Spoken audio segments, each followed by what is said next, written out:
Hey, my Juju Bees, welcome back to the channel. How are you guys doing today on this fabulous Sunday evening slash afternoon? I have my favorite, which is seafood. So we're going to call today Seafood Sunday. Um, and I just have something small today. I didn't go overboard, but I do have rice this time as well, like I did last time. We're going to be discussing ethics still. And we're going to jump right into it as always. Ethics, I love him. So I know we left off in the part where they had their dance that was so heartfelt. And then can you give me some napkins? And I think that's all I'm gonna ask you for right now. Thank you. That's my lovely daughter. But we're going to finish that discussion with you guys. So Messiah and Morgan wound up leaving each other, so to speak. And he went wherever he was going, and so she left. And so you go. Thank you.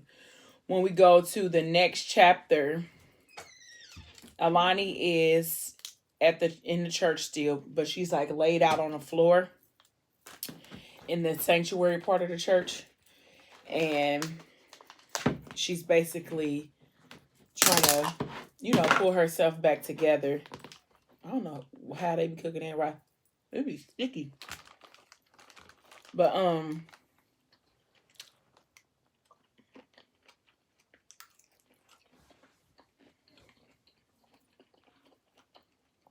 she'll be trying to put herself together.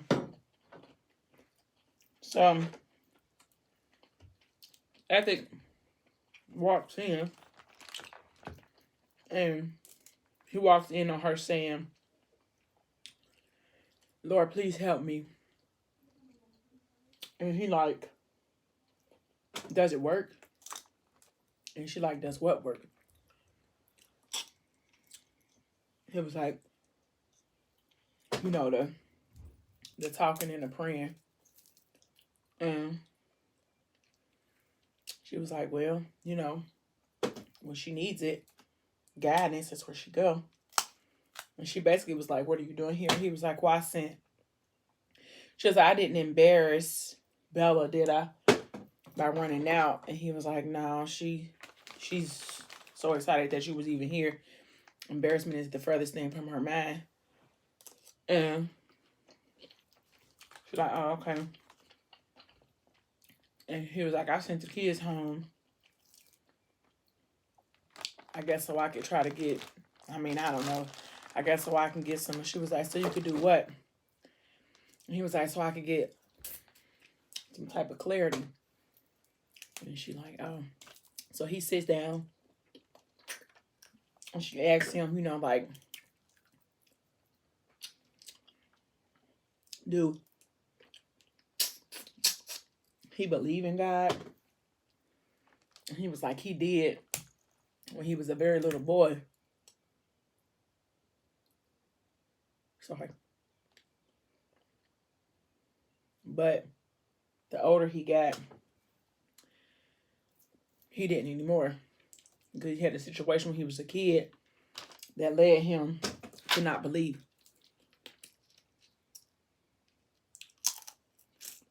And so she was like, "Who hurt you?" Like, prior to me, what was the damage done? And he was like, "That's for another time, another conversation." And she was like, "Well, I need to know. Like, who hurt you?" And he was like, "You." And she was like, I know that I've contributed to some pain in your life, but you've been wearing that before me." I'm like, "What's that noise?" It must be somebody outside my window. Um, so like, what happened? And then that's when he told her, like, it's a long conversation for another time. She was like, I think I need to know. And he was like, we need a different time and a different place or whatever. And he was like, well, can we go somewhere where we can talk? And she was like, we need to. And so they go on the ride. They kind of, well, they're not kind of quiet. They're quiet. They're not really talking to each other. And so he takes her to this hotel room. And of course, he gets the penthouse suite because it wouldn't be right if he didn't. He wouldn't be ethic if he didn't. And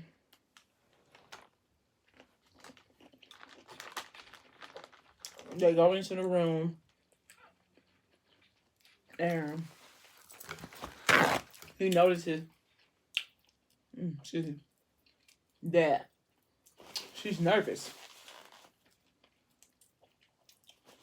He's like, we don't have to do this. I can take you back to the hotel room. Back to the church. And we can keep everything like it was. And she was like, no, we need to do this. And so he was like, okay. So she walked in and said she's glad for the living room space because there's no pressure of the actual bed, And so he sits down. And so he begins, I don't know if she asked him, I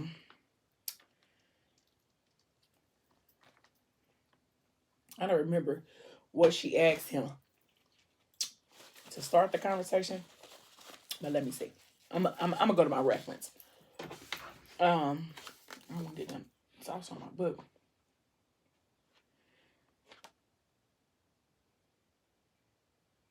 So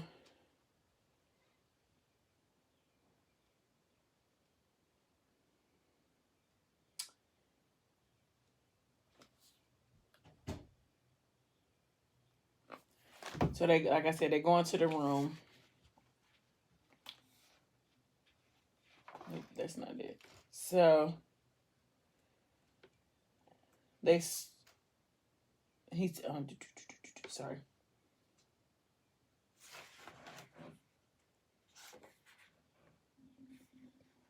He told her we need 4 walls, no interruptions for the conversation that I'm about to have with you.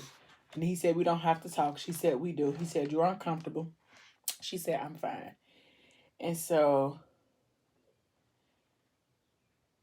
he took off his cufflinks. He wound up getting a drink. And he said, I don't think you can say you love someone until you love the darkest parts of them. It's easy to love when everything is good, when everything feels easy. It's the darkness that tests true love. He said, I know that this is true because of my mother. She was a beautiful woman, even through her darkness. And Alani said, well, where is she now? And he said, dead. And then she said, how did she die? He said, she died of a broken heart long before the day that she was murdered. He said, there's a moment when our souls die, but we're still breathing, still here, but we're gone. I've seen that. I'm living that. And she said, me too. And he said, I remember the last time I felt whole. Some people can't remember that far back. So then he starts to talk about his childhood and about how he one day, well, he could remember that it was like midnight when it all happened. He said his mom used to, on Fridays, she would get dressed and she would iron her favorite clothes, her husband's favorite black dress. And sorry, my daughter was just standing there. She would iron her favorite black dress, make herself all up just for when his dad would come home from work on Fridays. His daddy's name is Ezekiel. And he thought, man, she's the most beautiful woman in the world to me. So she would get all dolled up, put the curls in her hair and do all of that for him. And he would come home and they wouldn't do anything but like eat dinner and dance in the living room. But he would say that he hopes that when he had the opportunity to love someone that is as pure as it was when his daddy was loving his mama. And so he said he remembered everything was so cool and everything was great. And then one night she came in his room and woke him up, and it was like midnight. And she drug him outside. He didn't have a coat on. And they went to a hospital, and he thought, like, oh, she must be sick because we at the hospital, because it's the place that they took me when I was sick. And so he said when they got inside of the hospital, his mother, she was just screaming her husband's name. Ezekiel, you come out here and you face me or you talk to me, whatever the case may be. And so as she was going through the hallway, yelling, he comes out. Ezekiel does. And he comes out with a baby in his arm. And so Ethic is at this time, I think he's like 6. And he's confused, like, what you doing back there? And holding that baby. So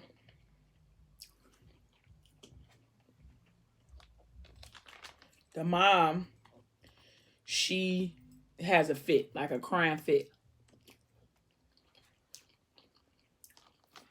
Like, basically, I can't believe you did this to me. Because basically, he cheated on me. And then there's a baby. And so she, like, passes out, basically. Panic attack type of thing. Falls into Ethic's arms. Ethic, like I said, at that time, can't be no older than about 6 years old. And he looking at his daddy like, help us. And so eventually a lady with the hospital gown, I'm assuming the mother of this child, comes into view. And then all of a sudden, his daddy disappears. And he's gone from that day on.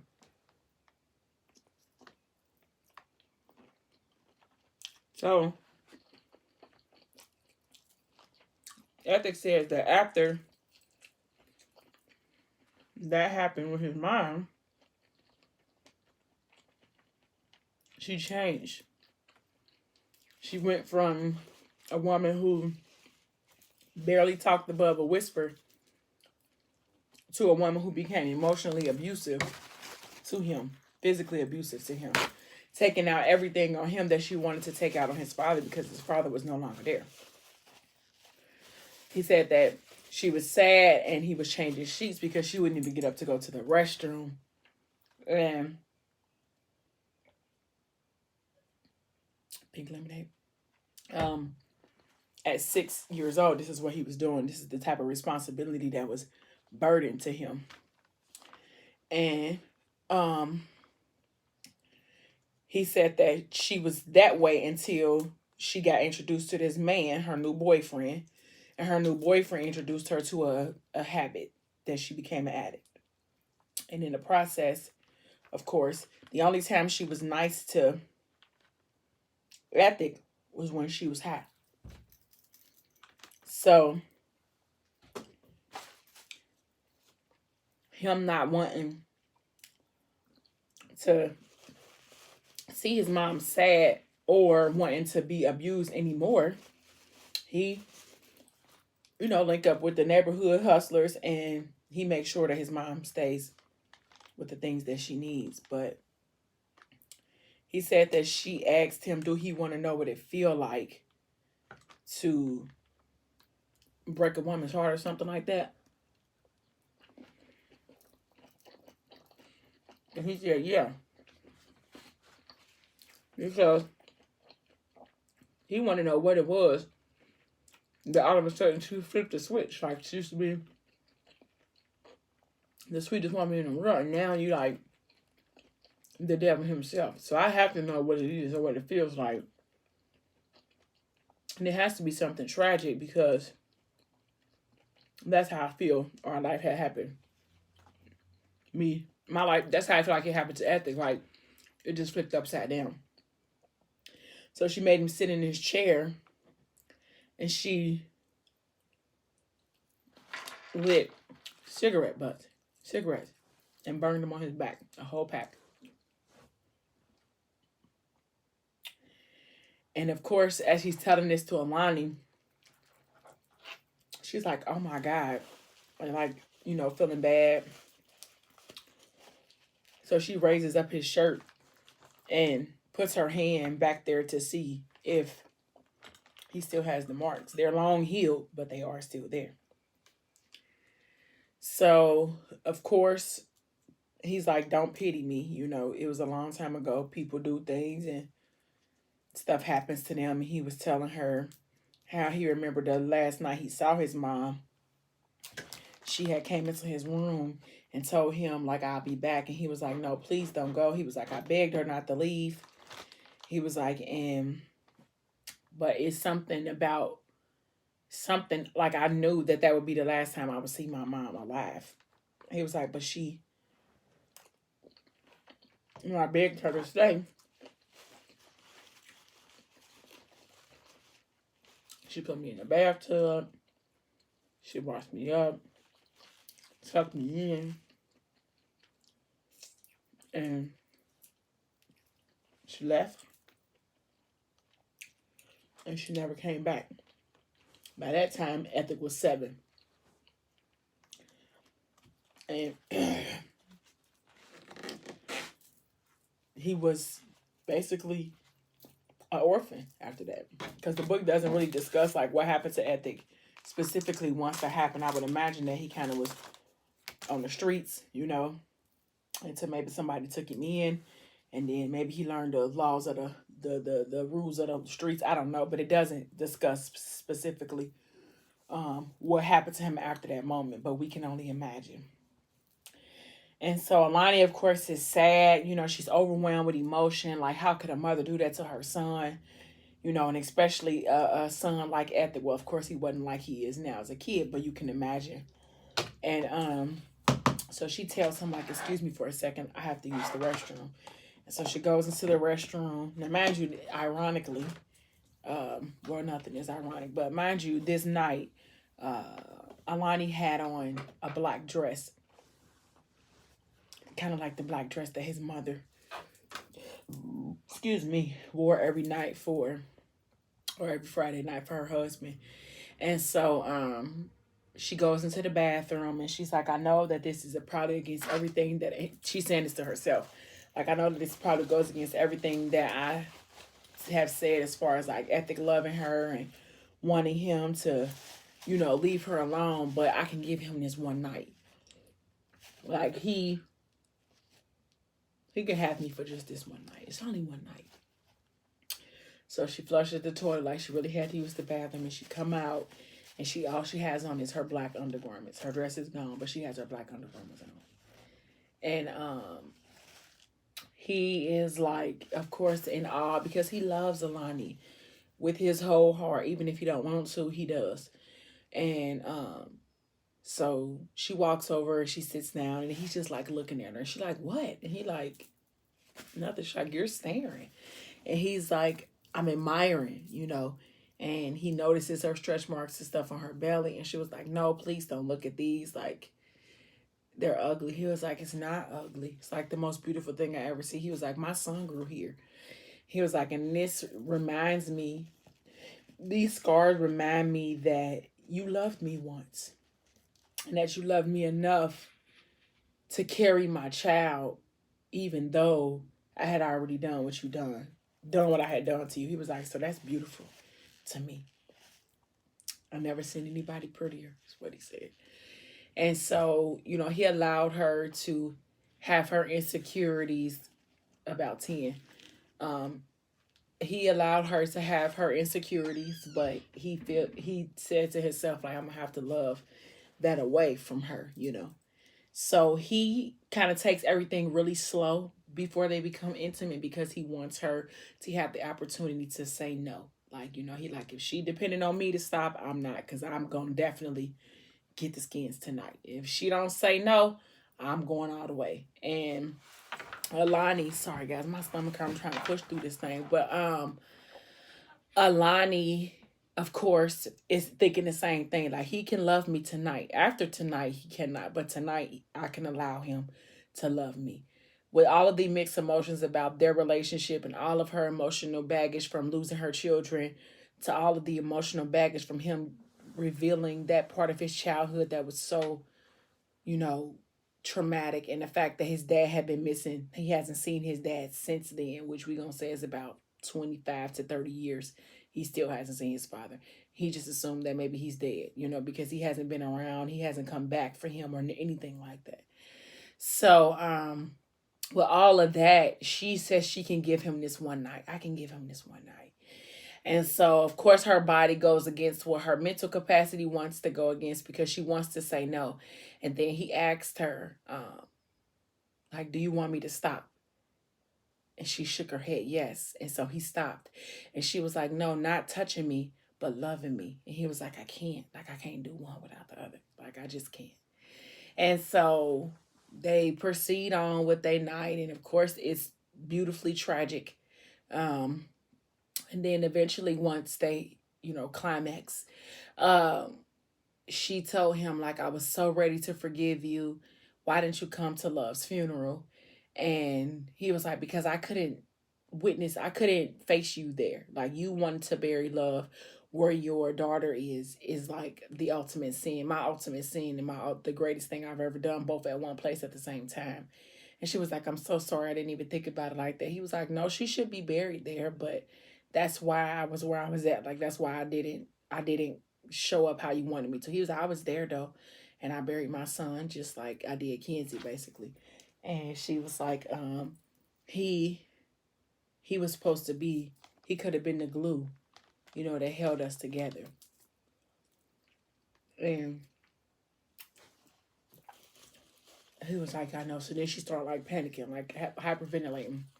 He told her, like, just come here and focus on me, like focus on my breaths, like focus on breathing in, taking in all of the goodness and blowing out all of the BS. And so she focused. And of course, he calmed her, because it ain't no different than any other time that he calms her. And so they lay there and she talk, and he tell her that he's sorry, and if he could take it back, he would. And she said, I know. She was like, I can feel it. She was like, she can feel that he loves her. And she always says, like,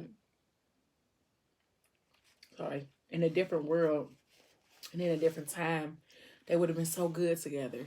But this is not, this time is not for them. So,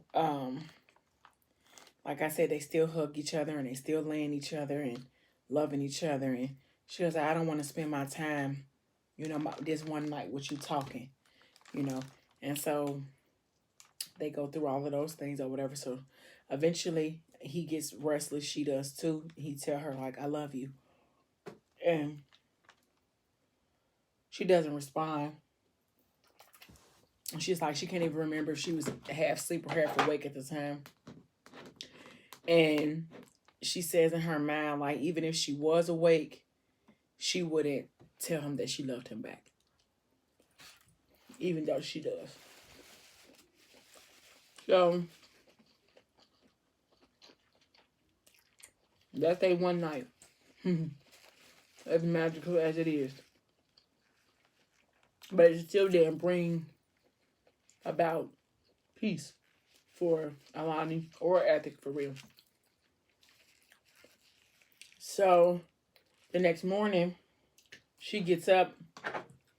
She's kind of like, happy and sad. Like, happy that she had the opportunity to spend that little time with Ethic, but sad because now she has to go back into the real world, the world where she's sad and depressed, and she's trying to mend the lost love, and she's trying to, mend the walls of her heart and all of that. And now she has to go back to that reality, and then she doesn't really want to. But she gets up, she gets dressed and put her dress back on from last night. And then she go downstairs. She's like, dang, I left my car at the church.